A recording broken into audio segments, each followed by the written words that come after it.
এই কথা যদি চম্পকনগরের প্রজাগণ জানতে পারে তাহলে তো সবাই সবাই আমাকে বন্ধ করবে। আমি তোমাকে আমি কথা দিচ্ছি, নিশ্চয়ই নিশ্চয়ই আমার সন্তপুত্রের লক্ষ্মীশ্বরের বিজয়ের আয়োজন নিশ্চয়ই করবো। আমিও চলে যাচ্ছি, আর চলে যাওয়ার আগে একটি কথা বলে যাচ্ছি স্বামী, আর এখানে দেরি না করে এই মুহূর্তে বেরিয়ে পড়ুন। ওই কন্যার সজনে স্বামী, ওই কন্যার সজনে আসি স্বামী। এবার আমি আসছি। তুমি ঘরেতে পথ দিয়ে দাও। ওরে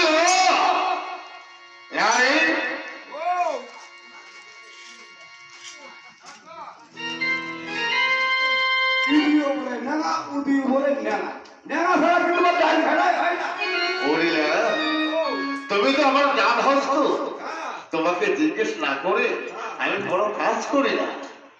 অবশ্যই বাবু, তবে শোনো না, আমি আমার সন্তপুত্র লক্ষ্মীন্দরকে বিবাহ দিতে চাই।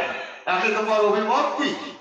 কি বাবু, কখনো তুমি এই ভুল কাজ করো না বাবু, কখনো ভুল কাজ করো না। তুমি তো জানো ওই গ্রামের বিষয়ে তোমার আছে বিচম্বার, এই একই কথায় পুত্র হয়েছে, আর রাজপুত্র তুমি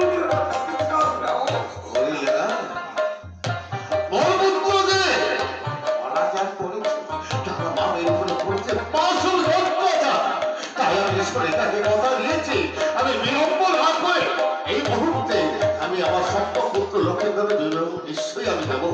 আমি সরকার কিছু কথা দিয়েছি।